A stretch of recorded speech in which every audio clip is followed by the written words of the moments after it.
Right now, I'm using immunotherapy, both either single agent combined with targeted therapy or dual agent immunotherapy, mainly in the advanced unresectable setting. Usually, patients have gotten some sort of liver-directed therapy prior.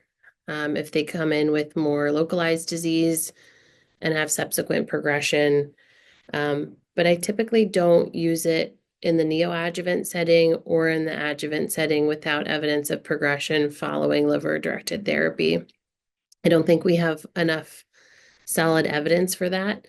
And there's a risk of exposing patients to toxicity, quality of life, financial toxicity with coming into treatment without a clear survival benefit. And then the Brave 050 study, whatever recurrence-free survival benefit that was reported initially, kind of what disappeared on a lot with longer follow-up.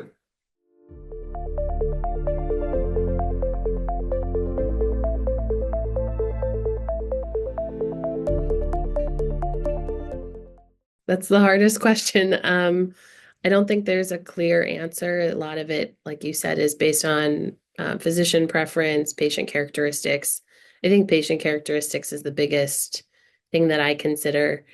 As far as how do we incorporate the Checkmate 90W data, we're all really excited. It was really, a positive study.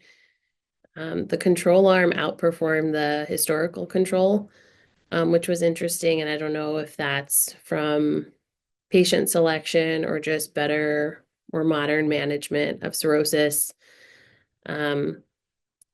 But there is a higher toxicity associated with it. There was 20%, I believe, severe severe immunotherapy related toxicity, a higher use of steroids and a higher discontinuation rate of treatment because of immunotherapy related toxicity compared to Embrave and Himalaya.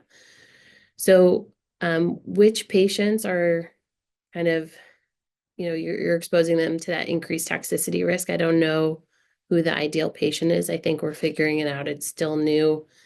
I think some people in the community are really excited to start using it. I haven't tried it yet, but I'm still looking for that kind of patient who's probably fit enough to be able to tolerate it.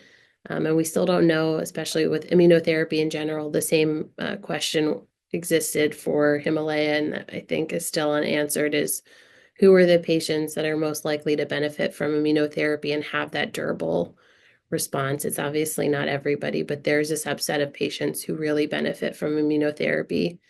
But as far as I know, we haven't figured out a way to identify those patients so that we can tailor our therapies to our patients better.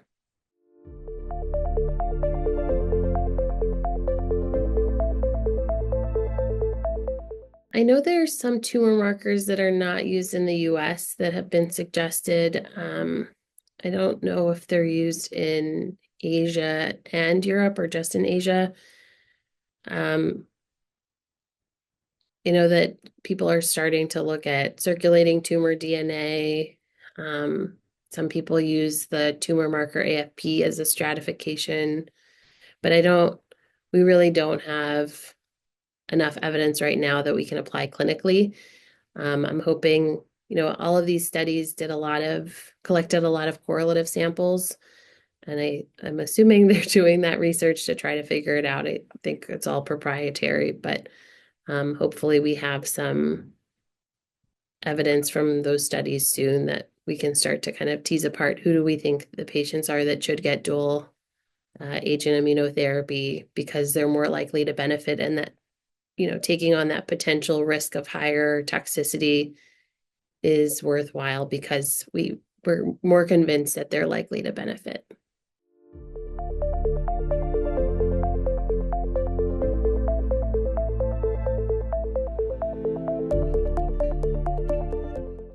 I don't think we're quite there yet. There are ongoing studies looking at Y90 with immunotherapy.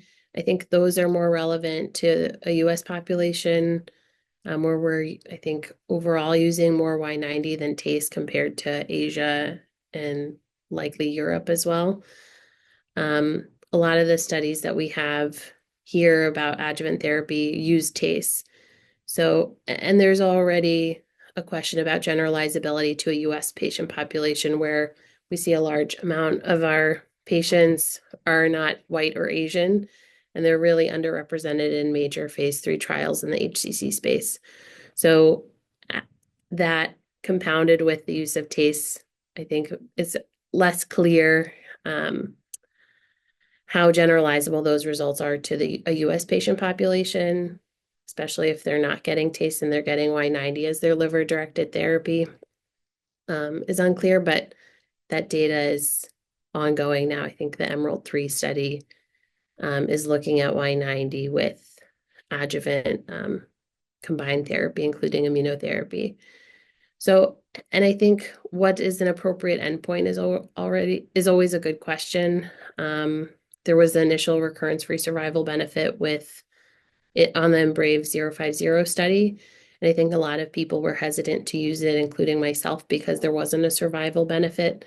But I know that, in other disease sites and other areas where they use adjuvant or neoadjuvant therapy, they're not necessarily taking overall survival into account because it kind of gets confounded with subsequent therapies.